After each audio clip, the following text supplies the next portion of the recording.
Hi there, I'm Evan Troxel. Welcome to my podcast about how technology is changing the architectural profession. Welcome to the Troxel Podcast. I'm Evan Troxel. This week, I speak with Eric Reinholdt, who's an architect, and you probably have heard of him via his YouTube channel.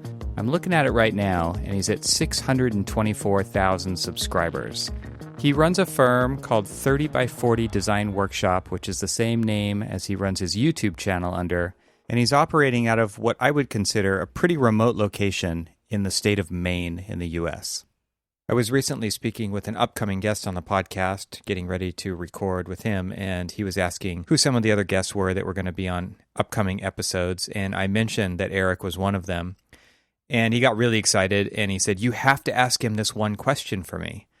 He said, "I want to know if Eric has gotten any additional work from everything that he's done with his YouTube channel." And that answer is absolutely in this podcast. So I hope that you really tune in and see how a person like Eric can diversify their practice beyond doing architectural projects. This was a fantastic conversation. I walked away from this just grinning. I really feel like Eric and I have a lot in common. We've known each other for a few years now, and everything that Eric does, I pay really close attention to.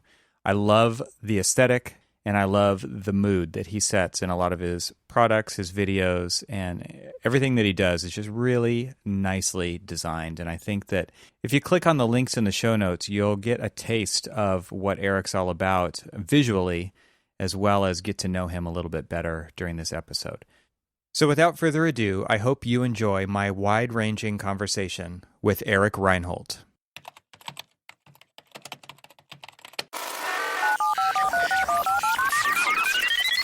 Eric Reinholdt, welcome to the podcast. So great to have you. Hey, man, good to be here. It's good to see you again. Last time I saw you was, I think, face-to-face in New York City. Yeah, that's what I was going to say. It was like on a pier at sunset. The lighting was just right. Drinks in hand. In hand. Yeah, it's been a while. So yeah, you didn't make it to Vegas last year for the AIA convention, right? I did not. No. Yeah, good call. And it was fine. And let's see. Since then, man, you've been like a machine making YouTube videos, making feature-length films practically. Let's just call it that. Let's just go. Yeah, it feels like that. It feels like that. Yeah, the one-man filmmaker, and I think that's probably what we could start talking about here, because to me, like, you're doing something different than most people are doing, and you inspired me that last time that we got together. You said, like, yeah, you should start doing this, and I did, and we just looked, and there's 60 something videos on my YouTube channel, and just so people know, like, I would say most people listening to this do not know that I actually have a YouTube channel with lots of videos on it, so everybody should head over there and check it out. And then, of course, Eric's YouTube channel as well. So we'll put links to both of those in the show notes so that people can check them out. And I can always use more subscribers. Eric does not need any more subscribers. Just kidding. Not true, man. I'll take all I can get. Yeah. So if you like what you hear here in this show, like that, you can get more of it, and you can get a visual background to go with it. And I think it would be cool to see some familiar listeners on YouTube. For those of you who do frequent the YouTube, that'd be great to see you guys over there. So Eric, tell us about like this process that, and I think even more interesting is like, how did you decide to go down this road with YouTube? And because as far as like technology and architecture go, did anybody see YouTube as a part of that equation? I think people are starting to actually, given the current situation, realize that, especially as online learning platforms are sort of exploding in this time, people are starting to recognize that YouTube, it's been there since 2010? It's been there a long time. Yep. And, now it is a force that is becoming part of our own kids' education system. My kids spend a lot more time on YouTube than they do watching television. So that's certainly been a generational shift there. But, in terms of how it relates to the architectural field, I don't think people initially saw YouTube as being very viable, but I really approached it, I got sort of pulled into it because I saw it as an opportunity to stand out and be a little bit different from what other people were doing. Right. And primarily, I saw it as a means for marketing myself. I thought, well, where am I going to head that's actually more difficult? Like what work can I do that is more difficult, that has more friction to it than what other people are doing? Because I figured I'm going to be competing with far fewer people if I head there than if I go the traditional route of sort of publishing or, starting a blog. That was fairly common when I was starting my business in 2013. But to be honest, I had no idea where it would go. And I've really treated everything in this business as an experiment. And so it was one of many experiments that I was running. And, I really treated it initially as a way to make money, which is maybe all people approach YouTube in this way. I approached it pretty naively thinking, well, if I get a ton of subscribers, I'll make a ton of money from advertising revenue. And, the fact is, yes, you can make a substantial amount of money from advertising revenue, but it's not where the bulk of the revenue can come from when you're running a YouTube channel. And I think, as it applies to architecture firms, it's a way to, you're finding this with your YouTube channel, I presume, is that it's a way to reach audiences that you didn't have a means of reaching before. Yeah. And it's a huge search engine. And it's just, I'm incredibly blown away by the traffic that I get to my website and the inquiries that I get for my business, just given videos that are, 4 or 5 years old, like things I threw up thinking, what's going to happen with this, and that's good and bad because, when I first started the channel, the content I was making, I would consider to be garbage. And I've left up some of those videos just as a reminder of how far you can come. Oh yeah. As you're putting in effort. I mean, I'm sure as you look back through your videos, you can see that, right? Totally. And the podcast from Archispeak as well, being 8 years old. Oh man, like people say, I went back to episode 1 and started there. And it's like, oh man, I am so sorry. You should not do that to yourself. But it is a good reminder. It really is. Like, it's like, these are marks in time. The internet doesn't forget. Even if you did take it down, somebody's got it. Somebody downloaded it. They've got it on their hard drive somewhere. They could pull it back up and they could be like, but it is also kind of great to see how far things have progressed and how far you have progressed as a storyteller, a cinematographer, with composition, with lighting, with color grading, with all of those things, with the way that you edit, the way that you tell a story, the pacing. There's so many aspects to this that in some ways they are kind of architectural skills, but in some ways they aren't, right? It is a different medium. But I think to me, that's what's so interesting about, especially the work that you're doing, is the way you choose to present and tell a story about whatever the topic is that you've decided to tackle. And that to me is a design problem in itself. And I think these are some of the more interesting design problems that can be tackled in a shorter amount of time than a typical architectural project, right? Years. Yeah, exactly. It's a great creative outlet. That's the best. I didn't start there, but I certainly came to this point. I mean, in 2017, the channel had a pretty big shift because I actually hired somebody to help teach me about filmmaking. Like I spent a bunch of money and I made this short film and I hired a story writer, a story editor. And so all these things started clicking. And that's the point where, all these doors started opening, that I discovered color grading and, the value of a narrative arc in a piece. And, then it's like studying shots and composition and lighting. And it's like, it's never ending. And although I didn't start there, to me, that has been such a richly rewarding thing. And as you point out, making architecture, it takes years. And I wanted something that was much more immediate and something that was tangible. And also working as a solo operator, there are a limited number of projects I'm going to do in my life. And I love doing houses. I love designing and working with people on an individual basis.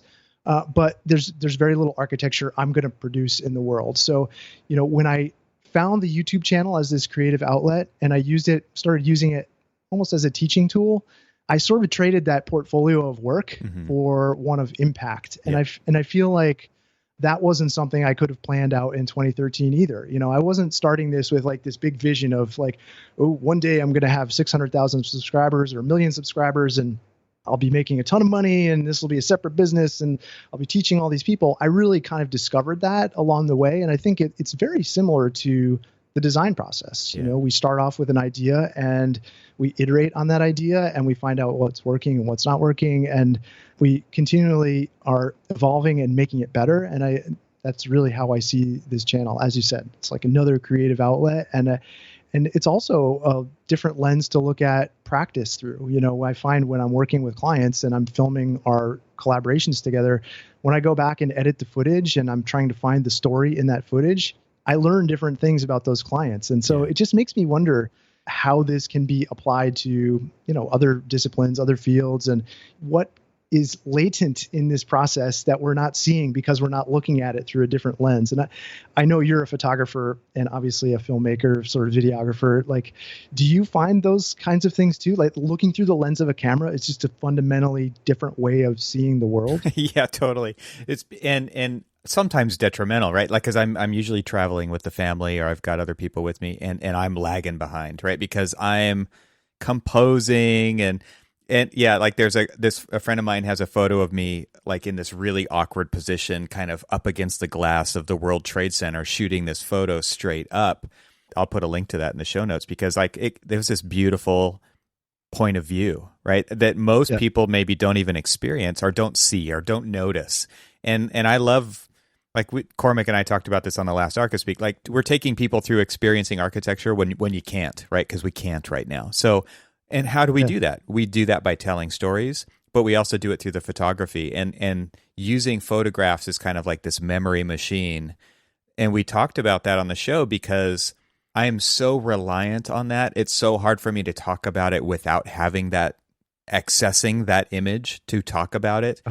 That it is so important to me to have that stuff. And whether people see it or not, it's mine, right? I made it for me. And if other people get something out of it, that's awesome. But it's funny because I do lag behind because I'm looking through the lens and I'm looking at the viewfinder and I'm looking at the screen on the back of the camera and I'm adjusting my settings and I'm getting the exposure just right and messing with all that stuff. So on one level, I say it's detrimental because like I'm not in the moment. But I'm going to have that moment later too. So it's a toss up. I mean, it is. There's a lot of back and forth in my own brain about that kind of stuff. I agree. I mean, it is funny, but and I'm the same way. Like with my family, I made a video about traveling like an architect not long ago on the channel, and we were sitting in the airport. And what do most people do sitting in the airport? They sit on the bench and kind of flick through their phone, waiting for their flight. So I just grabbed the camera and wandered around and started like. It forces you to see the world as it is, or, as it's moving by you. And it just, I love that about it. And I think my family just has come to realize that that's kind of part of traveling with dad. Yeah. And to me, I don't draw a real strict line between my life in the office and my life at home and my life traveling. Like the more blurred those bounds are, the better for me. Like I see this as one kind of big creative volume that everything fits into. And the camera, one of the great things about starting the YouTube channel is it like actually forced me to learn about photography and cinematography. And like that feels like an extension of my hand now and the way that I see the world. And I couldn't believe that there was so much to it that I had been missing for all of my life, up until 2013. It's just incredibly eye-opening and liberating. And I think it only makes practice better and more interesting for me. And if it can, enhances travel and all these different aspects of life. So it's been an incredible gift, I think, and more so than any sort of monetary, reward that may come as a result of having done the YouTube channel. Okay. So there's so many different ways we could go with this, but I kind of feel like what you were just talking about, where you're talking about instead of work-life balance or work-life separation or boundaries, you're talking about integration. And I feel very similarly to that. And what's interesting is you've got all these parallel things going on, and then you're looking for ways to connect those, right? And I feel like, to me, that is so I just recorded another podcast with another guest, and it was very much like part of the conversation was like, I'm trying to live 5 lives at the same time. Right? Because we get one, but how much can I fit into it? And I kind of feel like this is part of that, right? This is where it's like, okay, when I travel, I also want to be doing these other 4 things at the same time because I'm only going to go there once. I'm not going to keep going back to that place. That's not how I see the world. Like I always want to go somewhere new. What's next? And so I want to get as much out of that as I can. And so documenting it, capturing it, being with the family, being out on my feet, getting out there and like that's what I love about your videos too, is like you get out of the studio, you take us on the site visit with you, we get another point of view by when you're shooting with a drone, right? You get Sure. all of these different angles and different insights, and then the way that you kind of edit that all together starts to tell one possible story out of all of that different experience that you got to have. You got to have all those different experiences, and then you get to present a piece of that back to us. And our lives are richer because of that. And that's what I kind of hope, to me, like one of the more ultimate hopes of sharing what you do through a place like YouTube is like you've got like over 600,000 people watching your stuff, right? And not every single video, but overall, that's a lot, right? And who saw that coming? Nobody really understood the magnitude that one solo practitioner from Maine could have in that level of influence, which I think is one of the most important things out there going for people. That's incredible. That's just an absolutely incredible thing. Yeah, well, and with that comes a lot of responsibility too. And it's a difficult thing as your audience grows, and you know this through the podcast, you know, the more critical voices mass behind you, and everyone says, well, who nominated you to speak for all of us architects? You know, like, and it's not really about that at all. Mm-hmm. I sort of had, I'm sort of tired of this kind of complainer attitude that I feel like, you know, comes from a lot of architects. And I feel like it's easy to complain. It's much more difficult to do the work and dig in and, Yes. you know, make the video edit. You know, like for me, video editing is the most rewarding part of the entire process. And it's also the most difficult because Yes. that's the part where the story comes together. So I don't know how you edit, but you know, when I capture a bunch of footage, let's say I have A-roll footage, which would be talking head as we're talking here. And then the B-roll footage is the sort of footage that interlaces and is overlaid on top of that, which helps to show the story rather than you just telling or narrating the story. Mm-hmm. You know, crafting where you put those cuts and the pacing, as you said, and how you know, do the sound design and how the music complements that or fights against it. You know, all of that stuff happens in the edit. And that's the thing that changes the story arc. Totally. So I don't know how about you, but like the editing is the most time consuming, but it's also the most rewarding because something comes out of that you never really could have predicted. It's the sort of sum total of all those things. It's just much greater than the parts. Absolutely. People, I think, just don't have a great sense for what it actually takes to create those videos. And so I think the big complaining sort of mass there that says, well, you know, you could have done it differently, or why'd you make that decision, is just, I don't know how you deal with the criticism on it, but I'm getting better at it. I saw a really great comment by somebody who was like the creator type, and somebody was complaining about something in the video or the audio. I can't even remember what it was, but it was a video, because the reply to the comment was, "I'm sorry I made you watch this." Right? Yeah. It's YouTube, man. Click on. Yeah. Yeah, totally. I mean, that becomes easier, I guess, the further you get into it. But it's, yeah, that sort of voice of criticism is still tricky. Yeah, there's a great quote. I think it's Teddy Roosevelt. If you look it up, I won't recite it all right now, but it's a great quote. It's called "The Man in the Arena," and it's I got it. It's I got it. Fantastic. Man. Yeah. So it's right on my Notion. It's right here. That's awesome. Yeah, I've got my Notion here too, and it is in my Notion as well. I do collect quotes in there.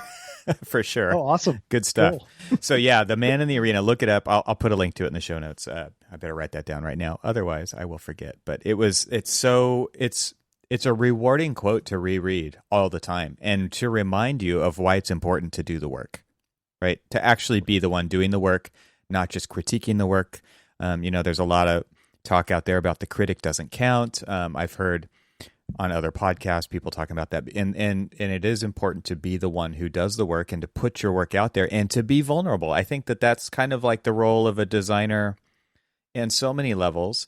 People say it's the fun job, it's the easy job. It's like, oh yeah, you're just having fun, you're doing that, you know, you get to pick the colors, you get to pick, and it's like, no, like you also have to put your stuff up on the wall and have people rip it off, right?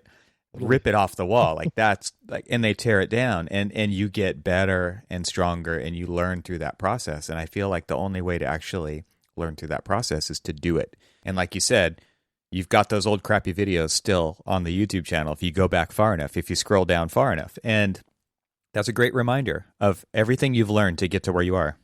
there's also this idea of separating yourself from the art. And I've really tried to kind of make peace with this idea that what I make is a piece of work that sits out there in the world, and it is its own thing that is not connected to me. It doesn't say anything about who I am necessarily. It is a sort of snapshot, a point in time, and it's an object that is subject to critique and praise and all the other things that putting a work out, architecture is no different, but that has no sort of reflection on me necessarily, and that I can keep marching on. That is something that I dropped off over here and I'm moving over here. And so that's kind of how I've been making peace with it lately.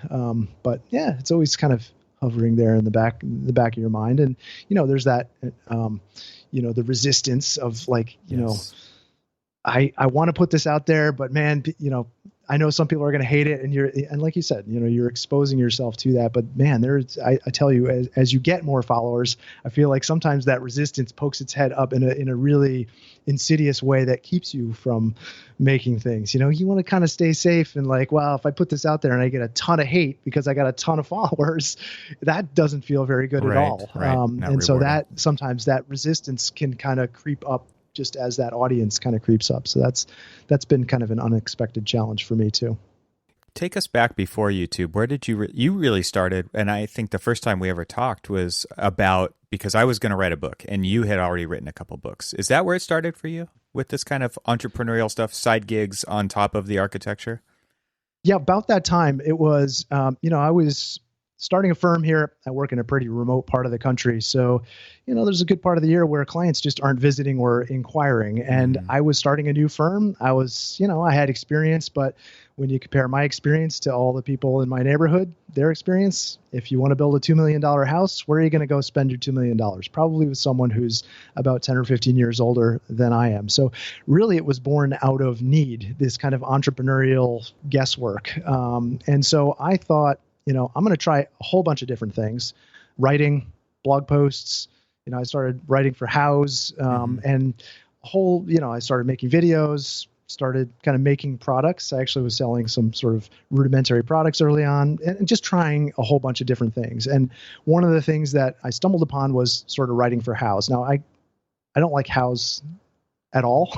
I have a real aversion to House, especially now, but it helped me become a better writer. So I teamed up with this sort of editor at House, and they paid me a per article fee of something like $75. It was something ridiculously stupid. And I set out to write the best possible article I could at the time. And working with this editor, he helped make me a better writer. And I started writing this series just to kind of scratch my own itch. So I was trying to figure out how to start a firm and all the things I needed to start a firm. And so I just ended up writing this series on House, and they ended up publishing it to their pretty big list. I think they had email list of like 16 million people.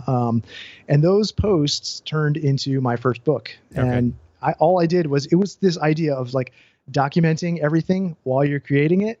Yeah. As I learned these lessons, now I'm just going to write it all down. And that eventually formed my first book, Architect and Entrepreneur. And then while I was writing that, I was doing other experiments. I started making plan sets and trying to figure out ways that I could split the business in two so that I could have kind of a product side to the business and then a services side, because I realized as a one-man show, when I started this practice, I was taking on 5-6 projects at a time. Like when you have 5 projects at a time, you have no time to do anything else. Right. You have 5 clients, 5 contractors and budgets and all those things, kind of like this giant weight. And I think a lot of sole practitioners feel that way when they first start out. And so I realized there's no way I can work with 5 different clients. I have to find a different system. I still want to work with clients because I still like making architecture, but I have to find a different way to do it. And so that was really the birth of this kind of like, okay, what other entrepreneurial pursuits can I combine with this practice to make it a sort of total creative life, because I didn't want to work with 5 clients at a time. It was way too stressful. And I also wanted to find a way to kind of, when you're trading time for dollars, it doesn't scale, right? So I wanted to find a way to make something once and then sell it multiple times. And, I think I've found a pretty good balance of, at this point now, working with like 1 or 2 clients at a time. And then the other sort of product side of the business is built on, the interactions and the products that sort of design process spins off. So, working with a client, and I'm sure you have this in your professional work, is that there's all this new information that you have to research. There's not only building codes, but building science, and there's all this technology, like all this stuff that hovers around the orbit of just the practice of architecture. Well, that like can spin off all this information. And to me, that is the sort of heart of entrepreneurship is really taking sources and turning them into resources. So the source in my business is really the kind of client service side, which is very small. It's kind of this real like crucible. And then the resource side is everything that spins off of that. And, predominantly right now, that's the YouTube channel. Yeah. And the YouTube channel is this big engine. It's this big net that captures a whole bunch of people. And then I can say, oh, okay, you're interested in this? Well, I have a resource for you here. And maybe that's, showing you what products I'm using to make videos. Or if you're interested in designing your home and can't afford an architect, here's a plan set.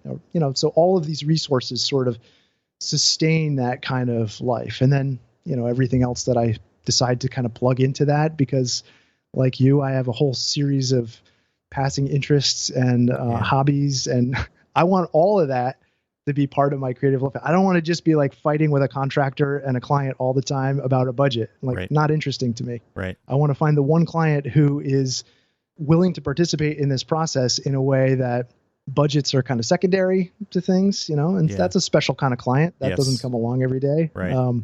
So all of these other things support that kind of lifestyle. Yeah. So I probably didn't answer your question in there. I don't even remember what it was, but the answer was awesome, because I feel like now it's leading to me to talk about, so you, because of your ability to pick and choose clients now, because you do have this other income stream or streams, keeping things normalizing that, at least so something you can count on more than clients knocking on your door.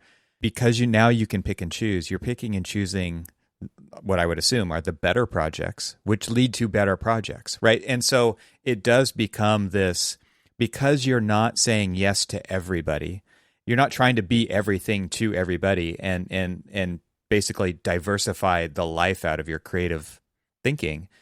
You can focus, and that leads to other better, I would think, projects. It totally does. And a good example is this. So I'm working with these clients now. We're doing this off-the-grid house out on this island. And they've been generous enough to let me film the whole process. And, it's been going on a long time. Yeah. And, if this were any normal project, I wouldn't be able to sustain myself on an extended time period like that. Right. But because there's all this content that's spinning off of that, and because, they're willing to share this process so openly, it says to other clients who want to do a similar thing, like, oh, wow, this actually looks fun. Yes. Like, this isn't the adversarial process that I've heard about before. Right. This can be engaging and democratic and enjoyable and inclusive. And, and that is just, it sends signals to all the other people who are like these clients, who are wonderful clients, that, oh, cool. Well, maybe let's just work with him. Yes. And, this is the idea that, like, this is a huge, deep blue ocean for people to explore. I'm not the only residential architect out there, nor should I be on YouTube. I want a ton of other voices, because I'm not suited to work with everybody. I don't have the time to work with everybody. Right. So I hope it's inspiration, at least, to other architects that, like, this is totally possible. And it's actually a really great way of triaging clients, because by the time, I don't have meetings anymore where people come to the office and say, so, show me your portfolio, prove to me you can do this job. Like, you don't need to. You should. They want to get on the wait list. And so that's what people are trying to do. So with their practices, I feel like, rather than really having this heavy marketing focus, like, if you can make this content while you're working with people and exposing your design process, just sort of laying it bare, much like you're sharing all these thoughts and ideas on the podcast, like, people love that. Yeah. Like, nobody's doing it. Yeah. They just they'll eat it up. And it's a pretty great way of finding clients without, just by sort of capitalizing on the byproducts of what you're already doing. Like, I'm already designing a set of elevations. If I just put a camera above my desk and film the process and just kind of casually talk about how I'm doing it, like, people love that. Yes. And not only clients, but also people who are interested in architecture. There's a ton of people who are architecture junkies and nerds that Yeah. will probably never work with an architect. Right. And so I've made a lot of really great connections this way too. So people that will never be clients. Yeah, it's interesting how you've kind of master planned this opportunity machine here. And to me, like that's what really sets it apart or makes it interesting is that you've created just by documenting, right? Like Gary Vaynerchuk says, like document it, just document it and put it out there, right? Document everything. Yep. And I feel like by doing that, especially with architecture, which is very much like a here and there, like we go there, we present it, we talk about it, but then we take it back here and we do the work. And then we go back and we show just the pretty pictures, right? Not the process. And so by doing what you're doing, by exposing the process, it becomes a lot more inclusive and people feel like they're much more part of the story, which gets you from here to there. Right. And that is what they will talk about. They will talk about that inclusivity, how involved they were in every decision along the way. And they got to see you because you show your work, just like grade school, show your work on math, right? Show your work. Teacher's always telling you to show your work. But then architecture very much becomes I'm going to do this in the secret lab in the black box. And then I'm just going to show you the pretty pictures at the end. And to me, I think what makes reality shows, what makes podcasts, what makes YouTube channels so interesting is people are looking under the hood at how all of this actually gets made, gets produced, and they like that, whether it's what they do or not, right? Usually it's what they don't do because it's removing them from what they do every day. And it's a little bit of an escape, but it's so interesting to them, and that's what they want to see. And so like you've capitalized on that. You kind of came up with a master plan that also allows you to still be creative during that whole time and spin resources out of these sources. That's super cool. So this is the master class right here. This is awesome.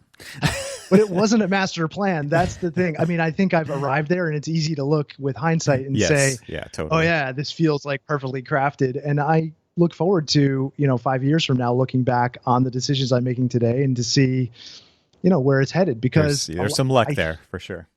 There's some luck, the timing, and I mean, but also craft, and you have to, I think, care about making things. And I mean, you're like this, right? Your audio is on point, like your graphics and your visuals, like it's all comes together. It's all sort of contribute to this space. And to me, that's the thing that makes it enjoyable, to get all that stuff right. And there's always a way to make it better. So, yeah. Yeah, I think it was Steve Jobs. Let's throw another quote out there. I think he's the one who said, hindsight, it's easy to connect the dots looking backwards, but it's practically impossible to do that looking forward. So you just have to put stuff out there that is of the quality, the nature that you are willing to like dedicate the time to do to make it the best that you can in the amount of time that you have to do it, right? You can't just keep tweaking it forever, because the editing process, back to that, like you could just edit forever, right? Yes, you could. And I spend too much time that's definitely a flaw of mine. That's hard to, it's hard to get beyond that. Perfectionism is tough. Yeah. I mean, not being able to see where you're going is exciting. And that's part of the interest. Like, I also couldn't have predicted all the opportunities that have come because of this. And I think that's part of this, throwing things out there and taking some risks. So you're starting this podcast. This is a chance for you to talk to people you probably wouldn't normally get to talk to, right? And who knows what comes of that. And to me, that's really, really exciting. Like I've been talking to companies now that I never thought I'd have the chance to talk with, and we're talking about designing and doing things that I thought, wow, like I really didn't see this on the radar, but awesome. It's super exciting to me. And so, having that ability to say no, it just allows all the other opportunities to blossom and all those other seeds you've been planting for these years to kind of take root. And then you get to pick and choose which ones you want to nurture and ultimately harvest, and which ones you want to just say, not for me. Right. Yeah. Not a perfect fit. Yeah. Yeah. I think getting older forces you into that sort of zone anyway, right? It's like you start realizing it's like, okay, well, there's only a few more projects I got here, so I got to pick and I got to be wise about what I'm investing my time in. And so, that's liberating too. So you just said investing, and I think like that's what I think back to when I believe that the title of your movie that you hired out to have production help with was The Choice We Make. Is that what it was called? A Choice to Make. A Choice to Make. Okay. It's kind of a double meaning. Right. And so, but you decided to invest, and you not only invested in like help, but you invested in you. And to me, that's one of the biggest, that's kind of what we're talking about here, right? We're talking about making an investment in yourself, and the opportunities that come from that are unknown. There's no way to know what they are. Like we said, it's easy to connect the dots looking backwards, even if it's not a straight path, right? But looking forward, well, the possibilities are endless, right? But the investment is key. Why did you decide at that point to invest in you and invest in, having help to tell that story? I think I saw the YouTube channel with every creative effort, you realize what your limitations are. Mm-hmm. And I realized that it felt like I was starting to make a lot of the same things and that I wasn't learning anymore. And, I actually took that as the building of the studio here as an opportunity to put a sort of capstone on this as an effort. The studio, it's a small studio, but it's the hub and the stage set for the YouTube channel. Right. And I really felt like when I completed this, I wanted to start a new chapter in the YouTube channel because I had seen the possibilities. People were interested. People were paying more attention than they ever had been before. But also, this was it was proof of concept that the business that I had created in 2013 was actually turning into something this business model where there's sort of products and services, that was a self-sustaining model, and there was something real to it.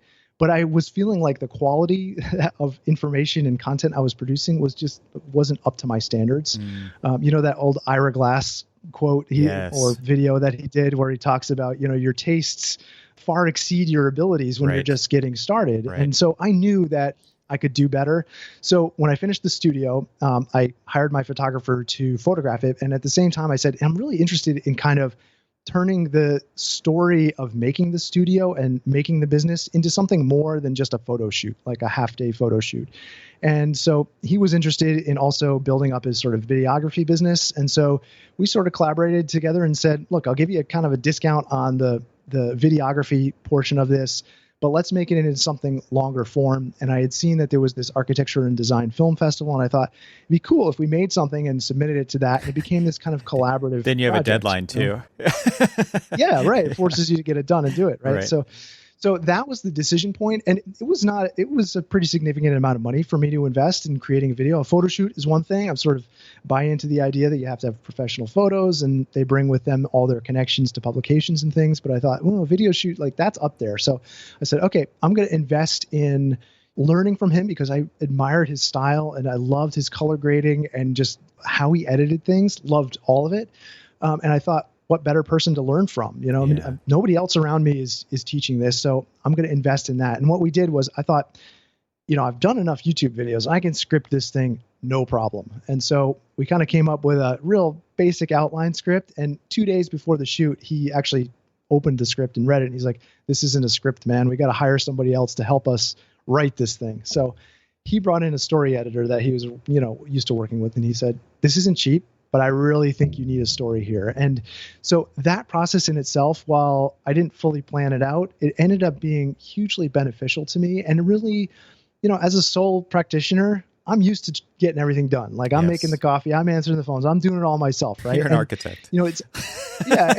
Right, sure. Yeah. And at this moment, you realize at some point, like, there are people better suited to, teach me about this or help me with this. And, I'm still learning that lesson today. And that's something, that I'm working on for sure. But that point was really where I realized when she started working with me and I realized how bad the script that I came up with was, I thought, wow, this could represent a pretty huge shift. So, like everything else, I just kind of took notes, made some SOPs based on our interactions there. And we had a bunch of sort of phone calls and edits and rewrites. And, I think the story that came out of that, while it wasn't perfect, I think that video has performed long-term as well as it has because it has a story. And I think that really, in me, seeded this idea that, people, rather than just being a professorial sort of lecture, which is what my earlier videos were, people relate to story. They care about,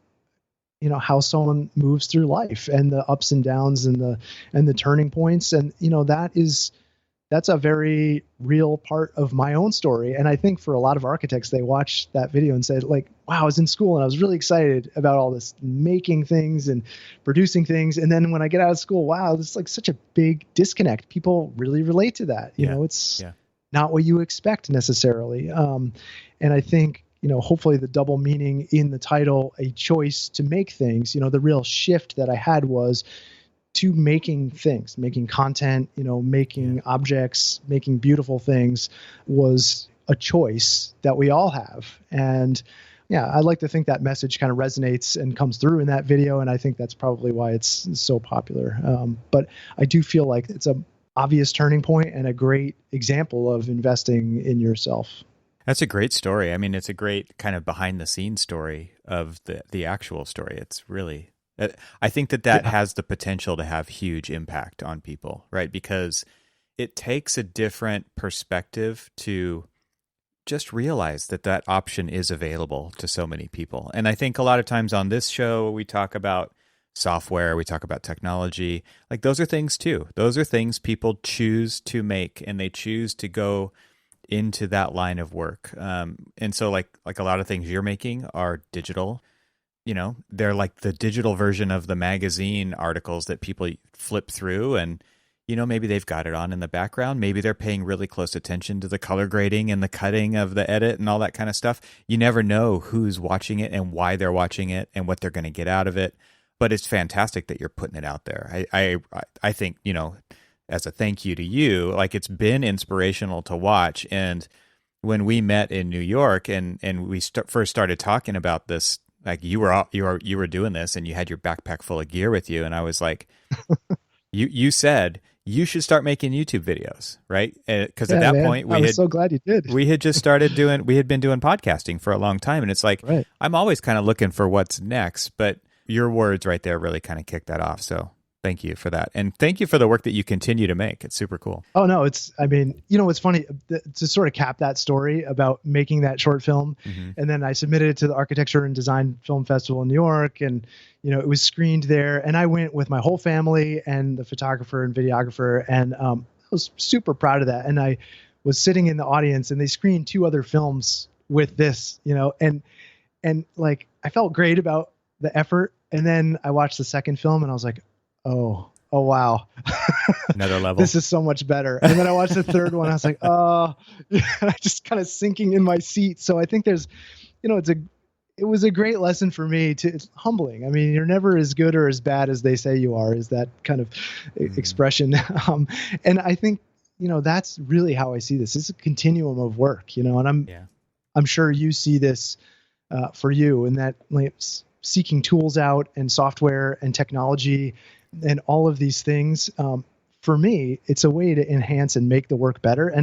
And I'd just rather have a studio filled with all these different tools that I can kind of walk over to the shelf and pick this tool off today and pick that one off tomorrow. And whether they're analog or digital or a physical product or a digital product, like it's all interesting to me. And as you said, it's all a design problem. And to have all these design problems to solve, like that's, I don't know about you, but that's like why I went to architecture school. Absolutely. Like I love the challenge of that and being able to make something beautiful out of it. Yeah, that's great. So what are you interested in right now? What's the thing? Is there anything on particular? So right now I've been heavy into making courses. So I've just finished a couple of courses. I'm making some physical products for the first time. So I made a sketchbook, teamed up with a guy out of New York City. So we started making a sketchbook, mostly born out of the need. I used to buy Muji sketchbooks, like this one particular Muji sketchbook, and they stopped making them. So I was like, well, I'm just going to make one and I'm going to do a better version of it. So he and I teamed up together to make that. And then I've started making some other little products that sort of supplement that. And, certainly not as refined as something like a Field Notes, but I find that works like totally inspirational. Yes. So I've been working on that side of the business. I have some architecture projects that are cooking now, and just more videos. Nice. I think the quarantine has been Yeah, it's been interesting because it's also coincided with an uptick in a lot of sort of client work. So I've made fewer videos than I would have hoped, but yeah, that's kind of what's cooking right now. Yeah, I've got the little bell checked next to your on my subscription for you, and where are the videos? Like, I'm not seeing anything come through. I know, man. I'm trying. I got one coming this week, but man, it's hard. It is hard. It's very, and I've been, I got in this streak where I was like, well, if I'm going to release a video a month, it probably ought to be a substantial meaty video. So it's like 20+ minute videos, and those are long. Obviously, They take a while to make. But then I've also just been exploring some tech. Like I just got an iPad. Like, okay, I'm way behind the times on this, I realized, but like I had no idea how great sketching in Procreate was. And so like that's another tool that I get to play with and make videos about. And I don't know. I mean, if YouTube ever starts to feel like a job to me, I stop publishing videos. Yeah, so right. When you see a lower frequency there, it started to feel like a job. And I think, as the channel has grown, there's been more interest from brands in sponsoring the channel. And I don't know where. It'd be great to kind of ask you about this because I feel like such a novice here. But, as the bigger brands start to reach out and say, hey, we want a presence on YouTube, that starts consuming a whole bunch of time. And I think, wow, that sounds a lot like a job. That sounds a lot like somebody wanting a certain deliverable at a certain deadline and wanting me to say a certain thing. And I spent all this time kind of building up this thing, which I finally feel really proud of. And now someone wants to go, I'll take a piece of that, So what's been not to sort of sidetrack, and you can certainly edit this out if you want, but what's been your approach with that? It is work. I mean, and that to me is, you kind of hit it right on the head. You do this thing. It's a labor of love. It's fun. It's a hobby. And now, like you said, somebody's like, oh, like you've done all that work. I want to capitalize on that. And it becomes a lot of overhead, like just mental overhead to keep track of all that, to set up all of the behind the scenes stuff, to track it and to get them what they need and to provide the information that they want. It does become something that all of a sudden turns it into work. And I think as soon as something turns into work, you have to decide, is it what you want to do or not? Like you said, I want that job. Right. Do I want that job? And then who do I have to please now? Because before I was trying to, like, you have an idea of who your audience is, and you have an idea of what you want to make for that audience, and that audience gets to choose. They can opt in or they can opt out. And as soon as you add another gear to that machine that has leverage, that's where things get difficult, I think. And so, yeah, I don't necessarily have an answer, but I will say that it doesn't make things easier. I definitely don't think it makes things easier. Because now what are you going to do? Like, you're going to hire somebody to do that thing for you, to manage that? Are you going to hire somebody to make something else for your? Yeah, it's a lot of stuff to think about. Yeah, it definitely takes. It feels like it saps some of the creative energy out of it. And what's so funny to me is that these big brands, they're still in a print model, advertising model. You must face this with podcasting, right? It's like. Yeah. They want to they're like, well, it's just a YouTube video. It's like, well, yeah, it's just a YouTube video that gets 1.4 million views. Like, right. I'm talking to a pretty big brand right now, and like we're looking at some of the videos that are around this content that they want to make. And I'm like, so the last time you advertised in a print magazine and you paid $20,000 for that quarter page ad to run for 3 months because you can't pay any less, how many people looked at that ad? Can you show me the metrics on that? Right. But meanwhile, they want to say like, well, we want to see your conversions and like audience and like all uptake and all this stuff. It's like, well, show me that for the magazine, man. Like, how do you know your money's being spent and viewed on the magazine sitting in a restroom somewhere if somebody even opened to that page? So it's like, yeah, it's really interesting to me. And it just actually makes me want to hold out even longer. Yeah. Just wait until subscribers are like, 1 million, and then we can have a different conversation. But okay, we'll finish up here. And I love to ask everybody who comes on the show, and maybe, like the conversation's been amazing. So thank you so much. I think would love to continue at some time for sure. Great. Yeah, anytime. I would love it if you could share something that you do personally, like what I would consider like a personal hack. Is there something that you do to help yourself perform better? Whether that's tech or analog, digital, physical, I don't know. It could be anything. Just pick something. And like, what do you do? What gets Eric motivated and to push harder than normal? Yeah, So one of my favorite directors, Werner Herzog, Mm-hmm. I took one of his master classes not long ago, and he has this thing which I've kind of borrowed. So before he sits down he does all of his scripting and screenplays, so he does it all himself. And before he starts writing, he basically sort of primes with all of this sort of high quality source material. So he'll read like the Poetic Edda, he'll listen to Beethoven. He's consuming the highest caliber material, kind of filling his mind with nothing but the best. And then he's sitting down and he's sort of doing focused work. And so that is really sort of building on that short film that I made, this idea of sort of hacking your life and creating a system that is this framework for producing your best work. For me, that this kind of hack is like, I'm always prioritizing the making in the morning. So I've always split my day into two halves. And the making, actually, the further I've gone along, like the making part just gets bigger and bigger and bigger, and it's less managing. And the managing would be things like meetings, phone calls, Right. those things that sort of take a lower state of energy to complete. That stuff gets pushed later and later in the afternoon.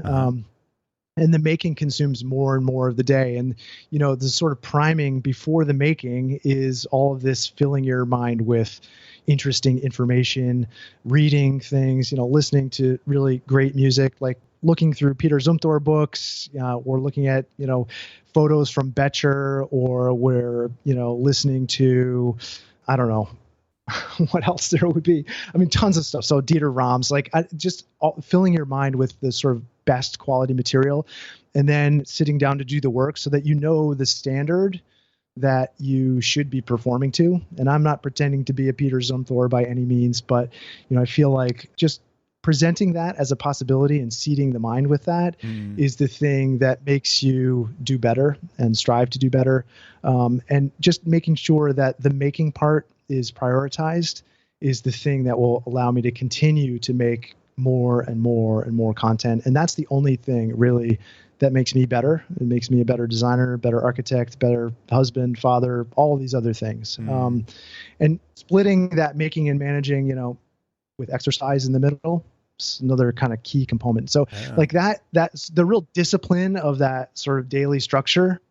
Like that's key for me for being productive. And I know, at the end of the day, if I leave the studio without having made something, it just doesn't feel quite right. And the making can be very simple. It could be just redesign. Like my son's working with me in the studio this summer. So the other day we went ahead and designed all these sort of neat little graphic mailing packages for this little product that I'm making now. So we just went ahead and designed mailing labels. We did like 6 different designs. We ordered a whole bunch of different envelopes that we're going to use. We designed some stickers and some vinyl decals, like all this stuff. Awesome. And at the end of the day, you just feel like, okay, I didn't design a house, but I got to do these like 4 distinct design sort of exercises and projects and documented it. I took photographs, I edited the photographs, like all of it together just feels like, I don't know, I get this kind of buzzing in here when I leave. And then I know like perfect day. So do you subscribe to the idea that, do you ever leave something intentionally unfinished, but knowing what the next steps are so that the next day you can jump back into and get into the flow faster? Yeah, that's that's like the Ernest Hemingway thing, right? Yes. Yeah. So where he'd stop in mid-sentence. Right. I don't know if I consciously do that. I think I always have to kind of find a stopping point, but with video editing, it's often spanning multiple days. Yes. I do ascribe to that idea of, taking some space and then coming back and looking at something. So whether that's in a similar vein or not, I don't know, but that's definitely a part of the creative process. I don't know if that was Arthur Kessler, who was talking about in the 1920s. He's talking about the whole process of design. Incubation is one of the sort of key phases of the design process, and you have to let these ideas incubate and percolate. And I think even stepping outside of the studio to get exercise, listening to podcasts and consuming information that's outside of the sphere of architecture, that's a key component to all of this. That idea of bisociation, where you have 2 separate ideas that kind of collide, right? Yep. They're existing on separate planes and they collide. And the thing that you get is the sort of hybrid of those two, the Liger of the two, and Yes.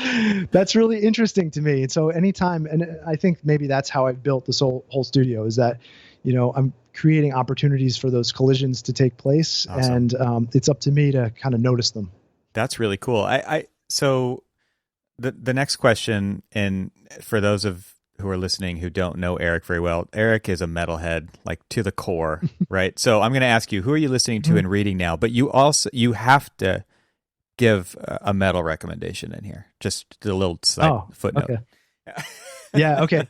So yeah, the metal, I'll consume almost any metal there is. So some of my tastes in metal are, people would kind of laugh at. So, my son and I, we're always going to Five Finger Death Punch concerts. So that's kind of, that's one extreme, but I really right now I'm really into In Flames, which is Swedish band. It's the genre, if you had to classify it, would be melodic death metal. And so that's kind of the common thread in metal for me. There has to be some sort of symphonic melodic quality to it, but all super heavy stuff. So In Flames, I can't recommend them enough. On the sort of lighter side, the sort of priming side, would be like someone like Nils Fromm. Love his stuff. It's kind of like a fusion of classical piano and synth. And it's, he has this kind of really percussive introduction in there. So he's like oftentimes hitting strings with mallets and things. So, but for me, that's a really great working piece of music. So if I'm really trying to focus on something, I'll put that on repeat and I'll listen to it like Tim Ferriss style, like for 8 hours, and just be completely fine with that. And then in terms of, I listen to some prog metal. So Coheed and Cambria is that's pretty digestible, and actually really love those guys. And that has kind of a storytelling aspect to it as well. So yeah, those are my musical recommendations right now. In Flames, like just unbelievable. It's totally underrated. They've been around forever and they're still touring. Well, I hope they still tour. I was supposed to see them 2 weeks ago, but didn't happen. Yeah. So anyway. So outside of the music realm, so what are you listening to? What are you reading? What's inspiring Eric right now? Yeah. So reading, consuming a lot of Derek Sivers. Do you know Derek Sivers? Yes. Yeah. I just emailed him recently, and of course he replied. So that was great. Yeah, man. Yeah. So he's got a new book out, which I'm reading. I downloaded that. Yeah, that's great. Yeah. So Your Music and People. And actually what I like about his writing style, and actually his previous podcast season was like this, it's very like succinct. Short. So he strives to make it as, edited as possible. And his website, the design, same way. So I've actually just chewed through his whole entire season of podcasts, because this new season was all long form stuff. So yeah. And I think, operating remotely, like you really do have to seek out outside influences. And I consider listening to podcasts and reading books and things like that really to be sort of the 5 people that I'm surrounding myself with. So I have a lot of his operating system baked in right now. I've been reading this book by Tom Hegan, who's a photographer, and it's half reading and half visual. Yeah. It's a beautiful book. Do you know his work? He does these sort of aerial shots of these just impossible landscapes is probably how I would describe it. It's not where he started, but it's where he's going now. So like salt mines taken from the air. And these aren't just drone shots, which are like 400 feet in the air. Mm-hmm. They're like, 1,000 feet in the air. So the perspective is actually, it's much different. And they're really brightly colored images. And then what he's taken in his book is sort of describes the process of taking the photos and his creative process. And then he does these kind of line drawing overlays of them. Like it's just beautiful. It's awesome. Like this perfect intersection for me of photography, videography, and line work. And so that's a beautiful book. And then I'm really into the FIRE movement. I don't know if you are consuming any of this information right now. So it's an acronym. It stands for Financially Independent, Retire Early. Okay. And it's a whole bunch of people kind of sort of gaming the financial independence system. And so there's that's a deep rabbit hole you can go into. And for me, it's kind of thinking about how the business grows beyond me and starts to spin off an entirely new creative life for me. And so that's been consuming a lot of my podcast time and also reading time. So there's their book in there that I've been reading, Simple Path to Wealth and things like that. Cool. But so I really try and balance what I'm taking in. Yeah. So it's not all one thing. It's really sampled from a lot of different places. And yeah, in terms of film, The Mandalorian, to me, I don't know if you ever caught any of the behind the scenes on The Mandalorian, or if you're even a Star Wars fan. Yeah. Like the gallery and the space they created, like the technology my God. It's mind blowing. It is. Next level. Is so cool. I mean, I've always been a huge fan of ILM and this, Industrial Light and Magic, and what the stuff that they're doing specifically with The Mandalorian and that 360 degree LED, so they get automatic reflections and environments and lighting, and it's all done with real-time renderers so that, they can match the camera moves. It's incredible stuff. So yeah, if anybody gets a chance to watch the behind the scenes, it's great. I mean, it's so full of great information and tidbits. And so yeah, I'm working my way through that right now. And of course, Werner Herzog, he's in there, right? So you had to watch He's in it. Yeah, it's a killer. Yeah. And I just finished, speaking of ILM, Adam Savage's book. Have you seen that book? Every Tool's a Hammer? Every Tool's a Hammer. Yeah. I've only seen it. I haven't read it. Yeah, it's great. It's like, if you're a maker, and I know you're a maker, you'd love that book, because he just talks about that process. I mean, as a kid, I always thought like that was one of my dream jobs, was to be a model maker for Star Wars, to build all the greebles on and he actually went and did it. And so it's a fascinating read, and also a deep dive into how far you can take the creative process and what you can do with it. Like, it's just, that's cool. Really empowering book. I have to share my story of my email of Derek Sivers real quick, because there will never be another chance to do this. So back in 2006, when I was actively in a band, of course, CD Baby was like the only way to get your disc outside of the local record stores, and Derek Sivers started CD Baby. And back then, you would send a box of, 5 or 10 CDs to CD Baby, and they would scan one of them, right? They would actually just pull the jacket out and scan it, and that became your ticket to getting your album on iTunes, which was then digital distribution, right? They scanned ours crooked. And so I emailed Derek the other day, because he emails and he says on his podcast, like, I respond to everybody. And I've emailed him several times throughout the years, and he has always responded. So I just sent him that note. I'm like, hey man, it's so funny because even though I didn't like it at the time, I love it now. I love that every time my band's album shows up on Apple Music or Amazon Prime or Spotify or YouTube, like anywhere you look up System Kid, you will see this little white acute triangle in the upper right-hand corner, because that's the scanner flatbed background, right? And I was awesome. So I really hated it at the time, but I love it now. And he says, I'm so sorry we scanned it crooked, but I'm glad you're happy. That's so great, man. That's funny. Fantastic. Anyway, I didn't realize that your band had you were releasing albums and everything. That's incredible. Yeah, I try to do a little bit of everything. That's why I said I'm trying to live all the lives. Yeah. Are you still playing, or no? The guitars, there's a guitar here in the corner. I know maybe you can't see it. It's like a 1938 Martin. It's super old.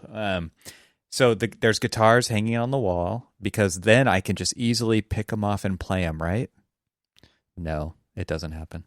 It's happened a few times. I'm looking at 3 right now, too. The amp is like all dusty. I'm like, God, how do I use this? Yeah, it's frustrating. But yeah, like I have bass guitars, I've got regular guitars, I've got electric guitars, and actually quarantine times did get me to pick up the guitar quite a few times. So I was really happy about that. I actually wrote that down intentionally. Like, what am I going to do during this time? I'm going to pick up the guitar again. And I started playing, but it's already tapered back off. So, you know what's incredible? I saw the other day, Lamb of God did this sort of, you see the classic zoom. Yeah. Lamb of God's zoom is like the 4 quadrants, and Randy Blythe is in his closet, like screaming his face off, and the drummer's in his living room with this giant kit. I'm like, my God, to be their neighbors would be incredible. That's they're awesome. Just a peace and quiet. So they're actually playing socially isolated together in the different quadrants. That's awesome. Yeah. You got it. Yeah, So they're each cool. in their house. Randy's in his closet. I just thought that was so great. Yeah. That is great. Incredible. Not your traditional Zoom. I bet your Zooms don't look like that. Yeah, life goals right there. Just pick that mic up and scream into it sometime, man. You got to do it. That would be awesome. Yeah. I don't think it would surprise anybody. Yeah, just kidding. No. Yeah. All right. So final question, man. And thank you so much for taking the time to hang out today. It's been awesome. Is just where can people find out more about you, go along this journey with you? I think that's probably a more appropriate way to put it. Yeah. I appreciate the time, man. It's been great chatting with you and really feel a lot of camaraderie here. I love what you're doing with the podcast. So thanks for having me on. Everyone can find what I'm up to on 30by40.com. That's all spelled out. And if you go to 30by40.com/YouTube, it'll take you right to my channel. So if you're interested in seeing some of the latest videos, I'm going to have one up soon. So awesome. The dry spell will have ended. Thanks for your time, man. This has been awesome. Yeah, thank you. Talk to you soon. Right on.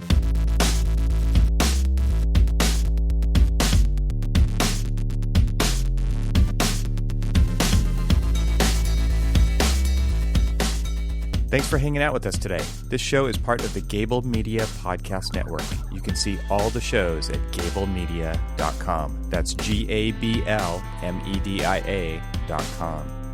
You can help support what I'm doing here by leaving a 5-star review on Apple Podcasts to help get the word out, and of course, share it with your friends.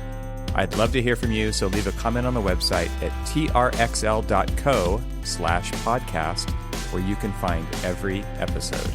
You can also follow me on Twitter and Instagram and YouTube. Just search for E. Troxel. Talk to you soon.